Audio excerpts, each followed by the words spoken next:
High, good morning everyone. Debatri গ্রুপের তরফ থেকে সকল দর্শককে হার্দিক শুভকামনা। আজকে আমরা যেই স্টকসের উপর ডিসকাস করব বা আমরা আজকে প্ল্যান করব কি সুইংয়ের জন্যই হোক বা হোল্ডিংয়ের জন্যই হোক, কেউ যদি ইনভেস্ট করে থাকে তা বাস্কেট হিসেবে যদি ইনভেস্ট করা কতটা সেফলি হয় বা বাস্কেট হিসেবে রিটার্ন কতটা পাওয়ারফুল হয়ে থাকে। প্রথমে আমরা আগেই স্টকসের উপর ডিসকাস করে নিই, বা যেই স্টকসের উপর ডিসকাস করা হবে সেই স্টকসকে কেউ যদি চায় স্প্লিট ওয়াইজ তার ক্যাপিটালকে প্রত্যেকটা স্টকের উপরে কিছু কিছু করে ইনভেস্ট করে বাস্কেট করে যদি বাই করে থাকে, তাহলে তার রিটার্ন গ্রোথটা অনেক সেফ হয়, অনেক বেশি হয়। ফর এক্সাম্পল, আমি যদি ক্রমটন নিই, ক্রমটনে কেউ দেখা গেল কি একসাথে যদি 1 লাখ ইনভেস্ট যদি করে অ্যাট এ টাইম, হতে পারে ক্রমটন কালকের দিনে হয়তো নিচে নেমে গেল, তখন তার মনের মধ্যে রিগ্রেট ফিল হবে যে আমি বাই করার পরেই মার্কেট নিচে নেমে যায়। তাহলে সেক্ষেত্রে কী হবে, তখন তার ইনভেস্টমেন্ট করার একটা স্ট্র্যাটেজি বা ইনভেস্টমেন্ট করার যে তার যে একটা মানে ইচ্ছা, সেটা আগামী দিনের জন্য সেটা নষ্ট হয়ে যায়। তাই যদি বাস্কেট করে নেওয়া হয়, তাহলে কোনো যদি ক্রমটন ডাউনও হয়ে যায়, তার সাথে প্ল্যান করা যে অন্যান্য সেক্টরে বা অন্যান্য স্টককে যদি নেওয়া হয়, সে যদি আপ মুভমেন্টে যায়, তাহলে কী হবে, অ্যাটলিস্ট একটা তার ক্যাপিটালটা মাইনাস হলেও বিরাট কিছু মাইনাস হবে না, বা হয়তো ক্রমটন ডাউন গেছে, বাকি অন্যান্য স্টক যদি আপার সাইকেলে যায়, আপার লেভেলে যায়, তখন কী হবে, ওটা তার প্রফিটটা ভালোভাবে ম্যানেজ হয়ে যাবে। ওকে, মানে জাস্ট লাইক বলতে পারো এটা কিছুটা মিউচুয়াল ফান্ড স্টাইল। ওকে, তো আমরা যদি এখন দেখা যায় ক্রমটনকে আমরা যদি ডিসকাস যদি করে থাকি, ক্রমটন একটা কনজিউমার প্রোডাক্ট। ক্রমটনে আমরা যদি মান্থলি চার্ট যদি দেখে নিই, আমরা আজকে ডেট হচ্ছে 11 জুলাই 2024। তো আমরা যদি ক্রমটনকে আজকের দিন আমরা যদি ডিসকাস করি, দেখা যায় কি ক্রমটন আফটার কোভিড সার্ভাইভের পরে ক্রমটনে আচ্ছা খাসা ডাউনফল হয়। 500 লেভেল থেকে অলমোস্ট 50% ডিসকাউন্টে ক্রমটনকে পাওয়া গেছে 2023-2024 এন্ড অবধি, মানে 24 স্টার্টিং অবধি, মানে মার্চ 2024 পর্যন্ত ক্রমটনকে আমরা 250 লেভেলে আমরা দেখেছি। লাস্ট 3 থেকে 4 মাস ক্রমটনের মধ্যে একটা হাই গ্রোথ একটা দেখা গেছে, অলমোস্ট ডাউন লেভেল থেকে প্রায় 70-80% সার্ভাইভ করে নিয়েছে ক্রমটন অলরেডি। তো আমরা এই মুহূর্তে ক্রমটনকে আমরা যদি ডিসকাস করি as per technical as per chart হিসেবে, তো ক্রমটনকে আমরা কেউ যদি এই মুহূর্তে বাই করে থাকে, বা কারো যদি বাই করা আছে, বা কারো যদি বাই নতুন ফ্রেশ বাই যদি প্ল্যানিং থাকে, তো তার সে কী করতে পারে। প্রথম কথা আমি ভিডিও স্টার্টিংয়েই বলে দিই যে কেউ যদি কোনো স্টকসকে বাই করতে চাও বা কোনো স্টকসকে তার পছন্দ হয়েছে, তো please at least at a time তার ফুল কোয়ান্টিটি বাই করো না। কেননা দেখা গেল সে হয়তো এখন চলছে ক্রমটন 425 বা 420 রাউন্ড ফিগার ধরে নিলাম, তো দেখা গেল কি সে যদি তার ইচ্ছা থাকে এই ক্রমটনে আমি একসঙ্গে 5 লাখ টাকা ইনভেস্ট করব, হতেই পারে কারো ক্যাপিটাল থাকতেই পারে, তো সে যদি একসঙ্গে 5 লাখ টাকা যদি ক্রমটনে ইনভেস্ট করে এই কারেন্ট প্রাইসে, আমি বলবো এটা একটা বেবকুফি হবে। তো তাকে তার বাইংকে, যদি হিউজ ক্যাপিটাল হয়, তাকে তার বাইংকে সঙ্গে সঙ্গে 5টা ভাগে স্প্লিট করে নাও। বা কারো হয়তো ক্যাপিটাল আছে এখানে 20,000 ক্রমটনের উপর ইনভেস্ট করতে চায়, তাকে আমরা 3টে পার্টে ইনভেস্ট করো। এখন 30% কোয়ান্টিটি নাও, দেখো নেক্সট মুভমেন্ট কী আসছে, কখন ডাউন আসছে কি আপে আসছে। যদি আপেও যায়, কোনো রিগ্রেট ফিল করার কিছু নেই। আপে মানে হয়তো কত আপে যাবে কেউ তো বলতে পারবে না। দেখা গেল কি এই মুহূর্তে 425 গায়ে চলছে, সে এখানে 30% কোয়ান্টিটি নিল, তার যে লাইফ টাইম হাই 500-এর কাছে, তার 500 একটু নিচে হয়তো 470 বা 475-এর কাছে, বাকি 30% কোয়ান্টিটি নিল। তো অ্যাভারেজ প্রাইস একটা দেখা যায় কি তার একটা 440 থেকে 450 কাছে দাঁড়িয়ে যায়, যেটা ভালো। এই 425 থেকে যদি 450 কাছে অ্যাভারেজ যদি দাঁড়ায় 60% কোয়ান্টিটিতে, আমি বলবো সেটা ভালো। এইভাবে বাইংয়ের প্ল্যানিং করতে হয়, ঠিক আছে। তো আমরা চার্টের দিকে একবার দেখি, আমরা যদি ক্রমটনকে আমরা কেউ যদি এই মুহূর্তে আমরা বাইংয়ের জন্য প্ল্যানিং করে থাকি, তো দেখা যাচ্ছে কি ক্রমটন এই মুহূর্তে একটা রেজিস্ট্যান্স জোনকে ফেস করছে। রেজিস্ট্যান্স জোনটা কোনখানে, 425 থেকে 450 লেভেলে ক্রমটনের একটা রেজিস্ট্যান্স জোন আছে, যেখানে বারবার ক্রমটন ওখান থেকে নিচের দিকে আসছে। আমি যদি মার্ক করে থাকি, দেখুন এই জায়গাতে আবার দেখুন আপ মুভমেন্ট হয়েছে, এই জায়গাতে কিছুক্ষণ দাঁড়িয়ে আপ মুভমেন্ট হয়েছে, তারপর দেখুন আবার নিচে যখন এসেছে, এই জায়গায় বেশ কিছুক্ষণ সাপোর্ট হিসেবে নিয়েছে, নিচের দিকে এইখানে পর্যন্ত নেমেছে, নেওয়ার পরে দেখুন আবার সেম টু সেম দেখুন এই জায়গাতে ঠিক ওই 420 থেকে 450-র মধ্যে বলছি আমি, আর কি এক্স্যাক্টলি ফিগারটা বলছি না, বাট এই জোনের মধ্যে বারবার ক্রমটন কিন্তু রেজিস্ট্যান্স জোন ফেস করছে একটা। তো নিচের দিকে যখন ডাউনফল হয়, ক্রমটন এখানে সাপোর্ট নিয়েছে, আবার রিটেস্ট হয়ে সেম জায়গায় সাপোর্ট নিয়ে কন্টিনিউয়াসলি একটা আপ মুভমেন্ট এই মুহূর্তে ক্রমটনের মধ্যে দেখা গেছে। ওকে, তো এই মুহূর্তে ক্রমটন কি তাহলে উপরের দিকে যাবে না? না, মোটেই না, নিশ্চয়ই যাবে। কোনো শেয়ার কি সারা জীবন একই জীবনের মধ্যে রয়ে যাবে? তো আমরা যদি ক্রমটনকে একটা যদি আমরা দেখে নিই, প্রথমে চার্টকে আমি ডিলিট করে দিই, তাহলে ক্লিয়ার হবে। কমটনকে আমরা যদি এই মুহূর্তে দেখে নিই, কমটনের এই 250-এর লেভেলকে সে কেন এখানে সাপোর্ট হিসেবে নিল, কারণ এই জায়গাতে বেশ কিছু 2019-এর কোভিডের সময়তে বেশ কিছু মাস কমটন এখানেতে একটা রেজিস্ট্যান্স জোন ফেস করছিল বলে এখানে সাপোর্ট নিয়ে এখন এই মুহূর্তে সার্ভাইভ করেছে। তো আমরা এইখানেতে নিউ ফ্রেশ বাই হিসেবে যারা করতে চাইছেন তাদেরকে আমি বলবো আপনি অনায়াসই 400-এর উপরে একবার বাইং আপনার প্ল্যানিং রাখতে পারেন। অবভিয়াসলি আপনার ফাইন্যান্সিয়াল অ্যাডভাইজারের সঙ্গে কনসাল্ট করার পরেই, এই নয় যে আমি বললাম বলে আপনি আজকে মার্কেট ওপেন হতেই ঝাঁপিয়ে দেবেন, এরকম কিন্তু কখনোর জন্য করবেন না। বা যেই লেভেল বলা থাকে সেই লেভেলে কাছাকাছি কিনবেন, ওপরের দিকে ওয়েট করবেন। কোথায় বলছি, মনে করুন কোনো একটা স্টক আপনাকে দিলাম আমি 1400 লেভেলেতে বা 400-ই ধরুন, আমি 400 থেকে যখন 500 গেছে তখন আপনার দেখে আরে হাত থেকে বেরিয়ে গেল, তো সে দেখা গেল কি 400 থেকে 500 মানে অলমোস্ট সেখানে 25% এটা অলরেডি কমপ্লিট করে দিয়েছে সে। আপনি তারপরে সে যখন নিচে আসছে তখন আপনার তার মধ্যে ইচ্ছা জাগলো এই শেয়ারে আমি ইনভেস্ট করবো, কারণ এর মধ্যে পোটেন্সিয়াল আছে। ভাই অলরেডি 25% রিটার্ন দিয়ে এসেছে ও, তাহলে সেই মুহূর্তে তাকে হাত দেবার কোনো মানে হয় না। সেম টু সেম যেই লেভেলে হয়তো আপনাদেরকে ভিডিওর সময় ডিসকাস করা হবে বা দেখানো হবে, আপনি সেই তার আশেপাশে বাই করুন। হাই লেভেলে গিয়ে উঠে তারপর নেমে সেই লেভেলে বাই করার মতো কোনো বেবকপি হয় এটা, ওকে? কেন আমরা নর্মালি একা স্টকসের উপরে যদি সুইংও যদি করি, আমরা সুইং হিসেবে আমরা কি দেখি 10% যদি পাওয়া যায় খুব ভালো রিটার্ন, 15 থেকে 20% পর্যন্ত ভেরি গুড, এর থেকে ভালো জিনিস হতে পারে না, ওকে? তো ভিডিও আমি এই মুহূর্তে অনেক স্টক আছে, এই মুহূর্তে লম্বা করছি না। তো যদি দেখা যায় যদি কমটনকে এই মুহূর্তে আমরা কেউ যদি বলে 400 থেকে 430 বা 450-র মধ্যে বাই করতে পারবে, বাই করতে অনায়াসে পারেন, পার্ট হিসেবে বাই করুন। প্রথম টার্গেট আপনার এই লাইফ টাইম হাই যে আছে 500-এর কাছে নিয়ে রাখুন। প্রথম যারা সুইং হিসেবে যারা খেলবেন, তাহলে এখান থেকে আপনারা 10% আরামসে পাবেন, ঠিক, ওকে?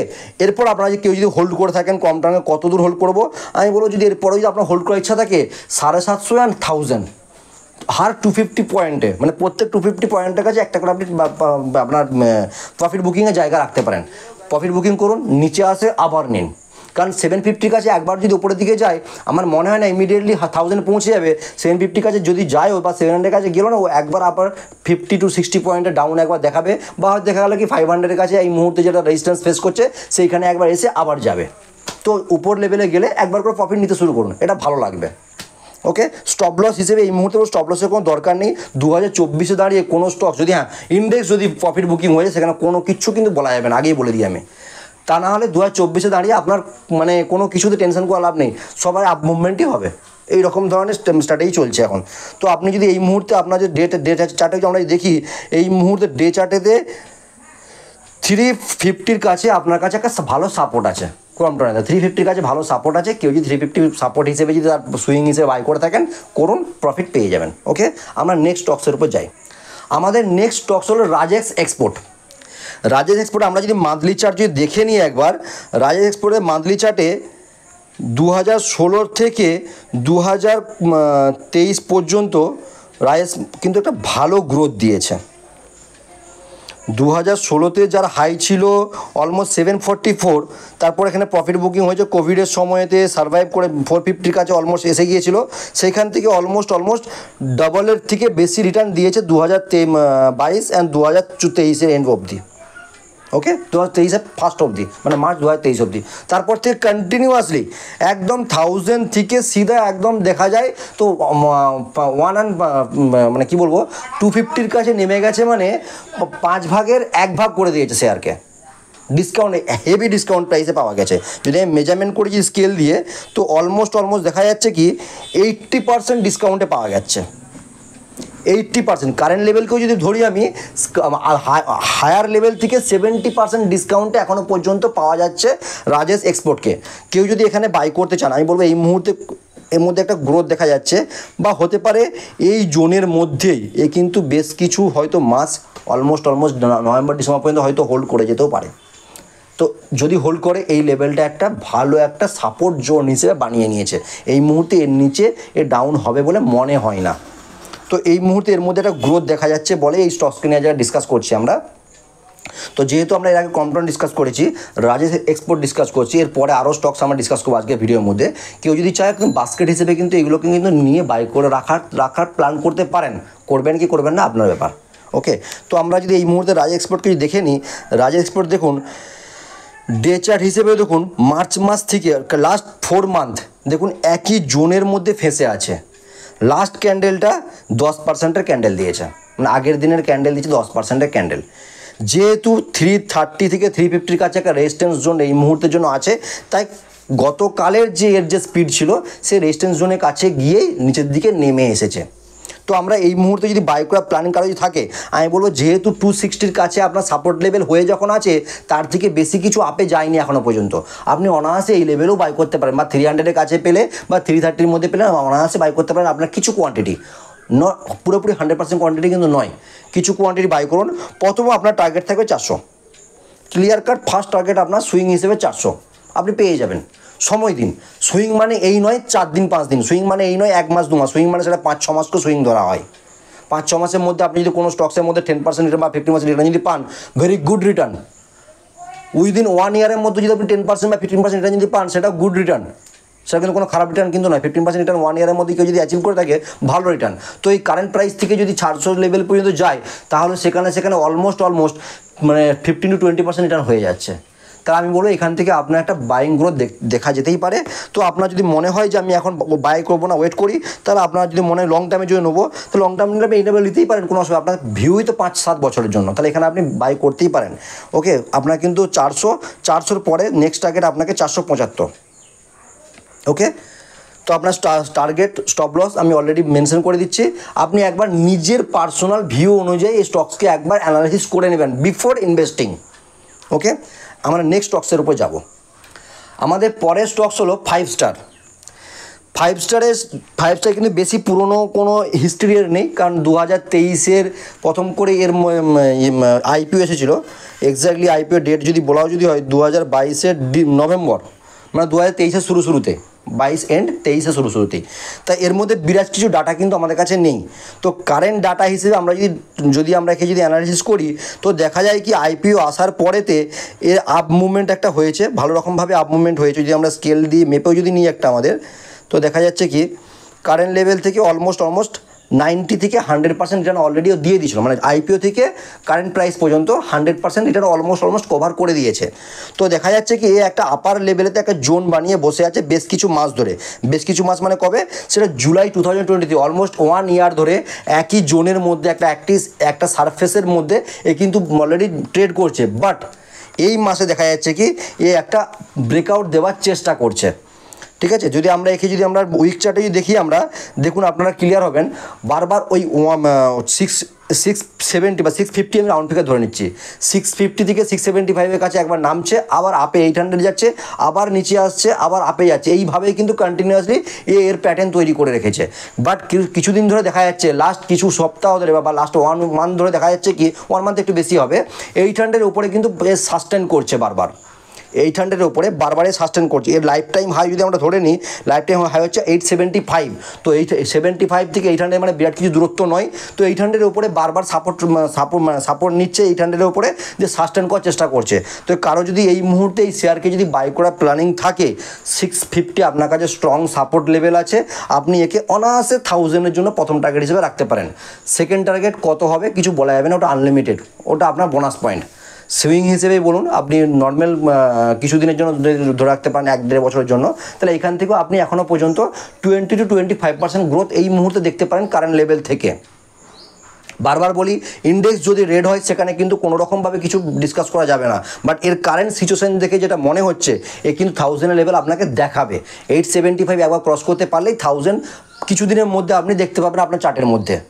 ওকে, তো আপনারা যদি এই মুহূর্তে বাই করে ডে চার্ট আমরা যদি একবার ডিসকাস যদি করে নিই, আমরা ডে চার্টে দেখুন ভালোভাবে দেখা যাচ্ছে যে ডে চার্টের মধ্যে যদি আমরা সাপোর্ট খুঁজি, আমরা তো ওই 775 থেকে 760 থেকে 775, বাস আমি রাউন্ড ফিগার যদি ধরে নিই 750 থেকে 780-র মধ্যে একটা ভালো সাপোর্ট আছে ডে চার্ট হিসেবে। তো এই মুহূর্তে আপনার যদি মনে হয় নিচের দিকে ডাউনফল যদি হতেও পারে, তাহলে আপনি 750-র কাছে আরামসে কিছু কোয়ান্টিটি আবার অ্যাভারেজ করতে পারেন, আর আপনার একটা অ্যাভারেজ পয়েন্ট ভালো রকমভাবে দাঁড়িয়ে যাবে। ওকে, তো আপনারা যদি এই মুহূর্তে বাই করতে চান, বাই করতে পারেন। গ্রোথ হবার মধ্যে একটা ভালো রকম টেন্ডেন্সি দেখা যাচ্ছে। বাই করবেন কি করবেন না, আপনার ফাইন্যান্সিয়াল অ্যাডভাইসের সঙ্গে কন্ট্যাক্ট করে তবেই করবেন। ওকে, তো আমরা চলি নেক্সট স্টকসের উপরে। আমাদের নেক্সট স্টক হলো আইনক্স ইন্ডিয়া। আইনক্স ইন্ডিয়ার মধ্যেও ব্যাকে বিরাট কিছু আমাদের কাছে ডাটা নেই, কেননা আইনক্স ইন্ডিয়া 2023 সালের ডিসেম্বরেতে এর আইপিও এসেছিলো। তো আইপিও লেভেল থেকে অলরেডি যদি আমরা ধরেই নিই, আইপিও লেভেল থেকে যেদিন আইপিও লঞ্চ হয় সেদিন থেকে অলমোস্ট 60% রিটার্ন অলরেডি কভার করে দিয়েছে। ওকে, তো এই মুহূর্তে আমরা যদি দেখি আইনক্সকে, আমরা যদি কারেন্ট সিচুয়েশন ধরে যে আমরা যদি একটা প্ল্যান যদি করে রাখি কী করা যেতে পারে, তো দেখুন আইনক্স এই মুহূর্তে 1200 থেকে এই 1400-র মধ্যে 200 পয়েন্টের না নিচে আসে না আপে যায়। আমি এটা মান্থ চার্টের কথা বলছি, ঠিক আছে। ডে চার্টে হয়তো কোনো দিন হয়তো 1200 নিচে এসেছে, তো আপনারা বলবেন তো যে 1200 নিচে অলরেডি ক্লোজ দিয়েছে, সেটা নয়, মান্থ চার্টে দেখছি এটা আমি, ঠিক আছে। তো এই মুহূর্তে আমরা এটাকে যদি উইক চার্টে যদি দেখি, আমরা উইক চার্টে দেখা যেতে পারে, দেখুন উইক চার্টে ওই একই সারফেসের মধ্যে বারবার নিচ্ছে। আর এই জুনের 4 তারিখ যেটা আছে, যেদিন সকল স্টকসের মধ্যে একটা ডাউনফল দেখা গিয়েছিলো, তো নিচের দিকে সাপোর্ট নিয়েছে কোথায়, যেখানে এর আগে বারবার 1150 কাছে যেখানে বারবার সাপোর্ট নিয়ে বাইং পেয়ে আপে গেছে, সেই লেভেল থেকে সাপোর্ট নিয়ে আপে এই মুহূর্তে যাচ্ছে। তো লাস্ট 2 দিন ধরে এই শেয়ারের মধ্যে একটা লাস্ট 3 ডেজ আগে যদি বলি, একটা হাই গ্রোথ ছিল আপ লেভেলে যাবার জন্য, 1500 লেভেল টাচ করেছে, সেইখান থেকে এই মুহূর্তে নিচে আসছে। তো আমি এই শেয়ারটা যতদূর মনে পড়ছে 1440-র কাছে স্ক্রিনশট শেয়ার করেছিলাম বেশ কিছু জনের কাছে, যাদেরকে বলেছিলাম অলরেডি ইনফর্ম করেছিলাম, যদি যদি ইচ্ছা থাকে এই শেয়ারের উপরে পার্টিকুলারলি ইনভেস্ট করার মতো, তো প্ল্যানিং করতে পারেন। তো তাদেরকে আমি বলে রাখি, যারা এই শেয়ারের মধ্যে অলরেডি ইনভেস্ট করে দিয়েছেন তাদেরকে আমি বলবো প্যানিক হবার কিছু নেই। অলরেডি 1350-র কাছে বা 1360-র কাছে একটা সাপোর্ট লেভেল আছে, ওই লেভেলটা যদি ব্রেক করে তখন আমরা আশা রাখতেই পারি যে 1250 থেকে 1200-এর কাছে শেয়ার আসবে। তো আপনার যদি মনে হয়, আপনার ক্যাপিটাল অনুযায়ী আপনার যদি মনে হয় আমি স্টপ লস নিয়ে বেরিয়ে যাব, আপনার কোন লেভেলে বাই আছে আপনি জানতে পারবেন সেটা। আপনার যদি মনে হয় আপনি সে হোল্ড করতে পারেন, বা আপনার যদি মনে হয় স্টপ লস নিয়ে বেরিয়ে যাব আপনি সেটা করতে পারেন। বাট এখানে যদি দেখি আমরা, তো এই যেহেতু এখানে 1360 বা 1380-র মধ্যে একটা ভালো সাপোর্ট আছে, তো আশা রাখতেই পারি বেশ আগামী 1-1.5 সপ্তাহের মধ্যে অ্যাটলিস্ট জুলাইয়ের এন্ড অবধি যদি আশা করতে পারি, যদি ইন্ডেক্স রেট যদি না হয়ে যায়, তো এই শেয়ারের মধ্যে একটা হাই গ্রোথ আমরা আশা রাখতেই পারি। এগেন আমরা একে 15 through 1550 আমরা আরামসে দেখতে পারি। তো আমাদের যেটা মেন যেটা টার্গেট, যেটা আমরা আশা রেখেছি, আমরা এটা ক্যালকুলেশন করেইছিলাম যে একে আমরা 1750 থেকে 2000-এর লেভেল আমরা আশা করব। কিন্তু সবসময় মাথায় রাখবেন, আমি আপনাদেরকে প্রথমে যখন দেখিয়েছিলাম 1440 বা 1450-র কাছে, 1440 থেকে যদি 750 যদি আমি টার্গেট যদি একটা ক্যালকুলেশন অ্যাজাম্পশন যদি করা যায়, তো সেখান থেকে 300 পয়েন্ট আপ, অলমোস্ট আমার 25%। কেউ যদি ভেবে থাকে যে আমি আজকে বাই করে 1 সপ্তাহের মধ্যে 25% রিটার্ন আমি পেয়ে যাব, সেই হিসেবে কেউ যদি তার ক্যাপিটালটা ফুল কোয়ান্টিটি বাই করে থাকে, তাই আমি বলবো তাহলে আপনার একবারটি মার্কেট সম্বন্ধে একটু অভিজ্ঞতা আরেকটু নিতে হবে। আমি এই মুহূর্তে কাউকে কোনো ছোটো করে কথা বলছি না, আমি জাস্ট এইটুকু ইনফর্ম করবো, কারণ কখনোই আপনি আশা করতে পারেন না আমি আগামী 1 সপ্তাহ বা আগামী 1 মাসের মধ্যে কোনো একটা স্টকসে ইনভেস্ট করে সেখান থেকে 25% রিটার্ন আমি একদম 100% আশা করতে পারি। 25% রিটার্ন আসবে না তা নয়, হয়তো দেখা যায় যে কোনো সময় দেখা যায় কি একদিনে এসে যায়, কোনো সময় দেখা যায় কি 1 বছরও লাগে। যদি 1 বছরের মধ্যে যদি 25% রিটার্ন যদি পেয়ে যান, very good return, very very very good return. তো কোনো স্টকস বাই করার আগে তাকে একবার যাচাই করে নিন সেই স্টকসের মধ্যে ব্যাক হিস্ট্রি কী আছে, বা সেই স্টকস এই মুহূর্তে কী পজিশন লেভেলে আছে, বাই করা যাবে কি না, বা কোন লেভেলটার মধ্যে বেশি জোনের মধ্যে, কোন লেভেল জোনের মধ্যে বেশি ওকে দেখা গেছে, তাহলে সেই লেভেলটাকে একবার যদি আমরা ওয়াচ আউট করে নিই, তাহলে ইনভেস্টমেন্ট করার একটা জোন ভালো রকমভাবে আমরা ফাইন্ড আউট করতে পারি। ওকে, এখান পর্যন্ত ক্লিয়ার? এই যতগুলো স্টকস বললাম এর মধ্যে যদি কারো কোনো রকম কনফিউশন থেকে কমেন্ট সেকশানে কমেন্ট করুন, বা কারো যদি কোনো নতুন শেয়ার সম্বন্ধে কোনো জানার থাকে কমেন্ট সেকশানে কমেন্ট করুন। আশা করবো আপনাদেরকে বেটার ক্লারিফিকেশান দেওয়ার জন্য। তো আইনক্সের যারা এন্ট্রি করতে চান তাদেরকে আমি বলবো ভালো এখন সাপোর্ট লেভেল জোনে আছে, আপনারা এই মুহূর্তে এন্ট্রি করতে পারেন, করবেন কি করবেন না আপনাদের ব্যাপার, বাট এই মুহূর্তে একটা সাপোর্ট লেভেল আছে, ইনভেস্ট করতে পারেন। আপনাদের কাছে যারা 1400 লেভেলে ইনভেস্ট করতে চাইছেন তাদেরকে আমি বলবো যদি বাই চান্স যদি 1200 লেভেলে নেমেও যদি যায়, প্যানিক হবার কিছু নেই, বা 1300-এর কাছেও বেশ কিছুটা সাপোর্ট আছে, প্যানিক হবার কিছু নেই, আরামসে আপ লেভেলে যাবে। এটা আপনি 1500 থেকে 1550 আশা রেখেই আপনি ইনভেস্ট করতে পারেন। ওকে, থ্যাংক ইউ সো মাচ, আজকের মতো এখানেই।